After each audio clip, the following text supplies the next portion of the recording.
بمشاركة الأهلي موعد قرعة ربع نهائي دوري أبطال إفريقيا 2023 والقنوات الناقلة. يبحث الكثير من عشاق كرة القدم عن موعد قرعة الدوري ربع النهائي من بطولة دوري أبطال إفريقيا هذا الموسم، بالإضافة إلى القناة الناقلة بعد تأهل النادي الأهلي أمس السبت نتيجة مباراة الأهلي ضد الهلال السوداني.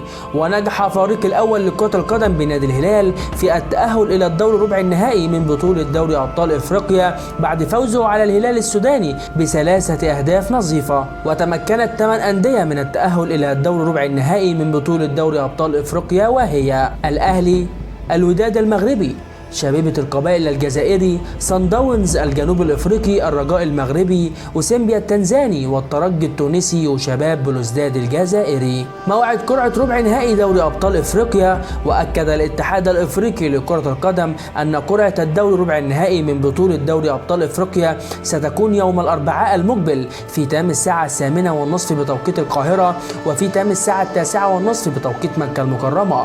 وستقوم قناة اون تايم سبورت بالاضافة الى قناة بين سبورتس الإخبارية بإذاعة قرعة الدوري ربع النهائي من بطولة دوري أبطال إفريقيا. وفي نهاية الفيديو أخواتي الكرام بشكركم جدا، وأرجو منكم لايك الفيديو واشتراك في القناة وتفعيل زر الجرس لكي يصلك إشعار بكل جديد. شكرا لكم، إلى اللقاء.